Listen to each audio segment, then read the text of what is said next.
This is Australia's tallest single drop waterfall, Wallaman Falls.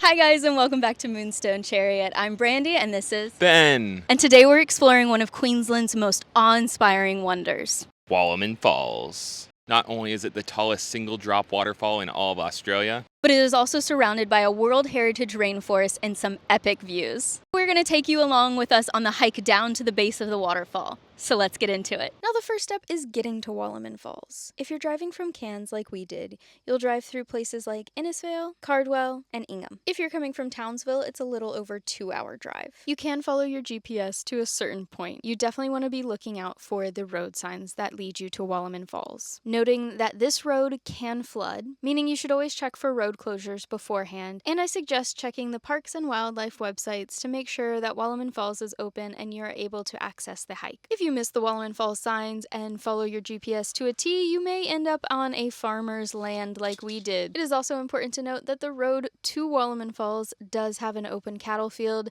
so beware of livestock, like these cute little cows that we saw. Right now we're sitting at a picnic table at the top of Wallaman Falls Lookout. This is where you'll find the car park, which has some great amenities like bathrooms, trash cans, and picnic tables. are we ready for the steep descent? I think we are. I don't think we are. Let's do it. If you're just interested in seeing the falls from the lookout, the walk from the car park is nothing. However, the drive up to the lookout is quite intense. There is a beautiful lookout over the gorge that is about a 300-meter walk, and this is mostly paved and a pretty easy track. But if you're feeling a little crazy like we were, you can take the 2-kilometer track down to the base of the waterfalls. This is a grade 4 track, and while it does seem to be maintained, it definitely still has that natural vibe to it, with some areas possibly being muddy and slippery, and the possibility of encountering Gimpy Gimpy, the stinging tree. Surprisingly, even though we took our time with our slippery descent down to the base of the waterfall, it only took us about 35 minutes to get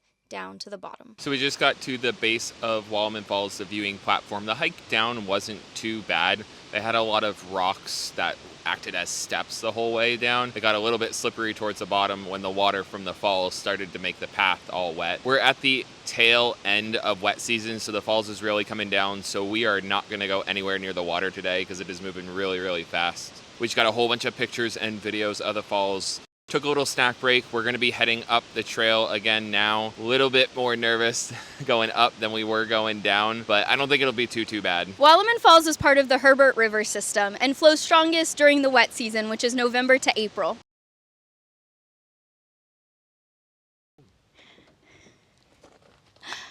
And that is the hike down to Wallaman Falls. Thank you guys so much for coming with us. This was our first day of our lap of Australia, and I think we did pretty good, except we're running a little late on time. Gotta go. Took us about 35 minutes to get to the bottom of the falls and about 45 minutes to get back up. Not bad. A lot of that time was me sitting on the side of a log going, I can't do this. I can't do this. But it was very well worth it. So I hope you guys enjoyed today's video. If you did, please give it a big thumbs up and hit that subscribe button. We really are trying to get to 1,000 subscribers and 4,000 hours of watch time. So if you enjoyed our faces, enjoyed the adventure, stick around, watch another video. Thank you guys so much for watching. We hope you have a great day, a great week, and we will see you soon. Bye!